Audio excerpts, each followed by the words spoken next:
Qualidade de vida. No nosso quadro Qualidade de Vida, eu convidei o Dr. Antônio Carlos da Silva, ele é geriatra, e vai falar para a gente as principais queixas no consultório de geriatria, e vamos falar também do Alzheimer, da relação com depressão, falar do consultório de geriatria. Qual a principal queixa que o senhor recebe ali dos seus pacientes? Ô, Rose, hoje é memória, né?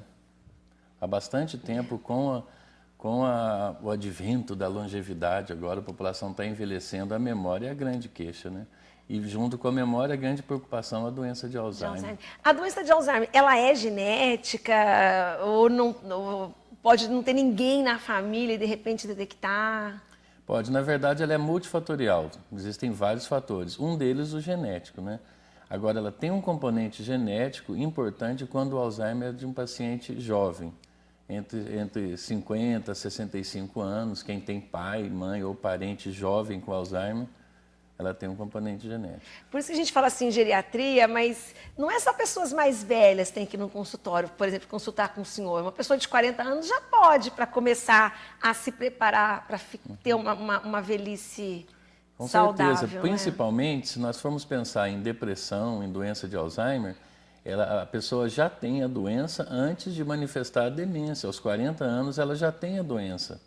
Mas o senhor fala de depressão e Alzheimer, então elas estão meio relacionadas, a pessoa depressiva com Alzheimer? Tem uma relação, a depressão ela é um dos fatores de risco que podem desencadear a doença de Alzheimer. Existe uma confusão grande entre o diagnóstico também, né? A gente tem, por exemplo, a pseudodemência, que nada mais é do que uma depressão com sintomas de demência, parecido com ao Alzheimer. Então, assim, os familiares, as pessoas, elas têm que ficar atentas. Dá para o senhor falar, por exemplo, assim, para a gente alguns sintomas que você tem que se preocupar quando não é só uma depressão, quando ela já tem alguns sinais de demência, como o senhor falou? Na verdade, o início é meio confuso, porque o Alzheimer dá uma apatia, como a depressão também provoca uma apatia no idoso. Apatia, isolamento, perda de interesse e alteração cognitiva, que nada mais é do que perda de concentração, memória, aprendizado, né? Agora, o principal sintoma é a memória episódica. O que é a memória episódica? É aquilo que a gente esqueceu num período recente.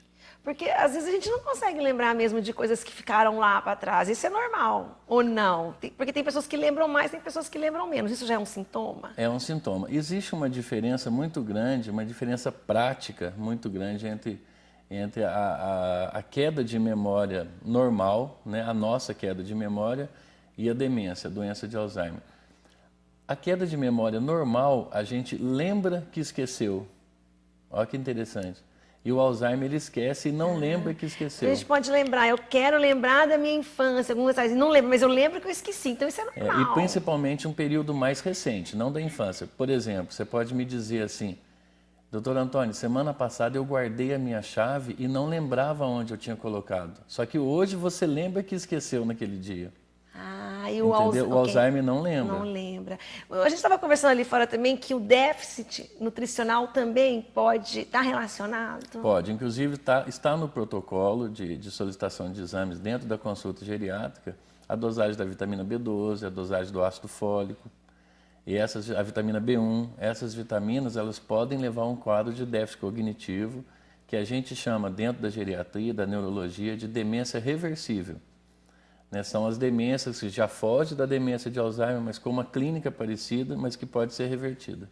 Então a gente estava falando assim que o ideal é, você estava falando, o geriatra ele vai aliviando, ele vai tentando que a pessoa vai perdendo menos a memória com o tempo. Exatamente. O que a gente precisa ter uma definição muito boa, é a grande briga da geriatria, Rosa, é a gente definir o que é senescência e o que é senilidade, né? Nós já conversamos sobre isso. Senescência é o envelhecimento normal, senilidade é o envelhecimento patológico.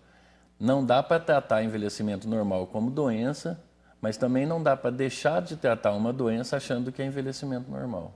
Envelhecimento. Então, assim, o conselho que o senhor dá mesmo é que a pessoa tem que consultar um geriatra como consulta um ginecologista, como consulta leva o filho no pediatra. Sem dúvida, eu acho que o geriatra é o que está capacitado para fazer a clínica médica do idoso, né? Ele está capacitado para fazer esse gerenciamento de todas as especialidades, mesmo porque é cansativo você estar visitando para o seu check-up anual várias especialidades. Então o geriatra é o que vai É. é o que vai gerenciar, vai cumprir os protocolos de exame, vai pensar mais do lado preventivo, do envelhecimento. Do lado do envelhecimento. Então, quem estiver assistindo e que vê algum desses sintomas tem que levar o seu Sem familiar. dúvida, é muito comum, é muito importante a gente perceber uma alteração de memória leve já, que a gente chama de alteração cognitiva leve, porque algumas delas podem ser revertidas. E somente um profissional é capaz de avaliar se essa alteração faz parte da senilidade, a doença, ou da senescência, o envelhecimento normal.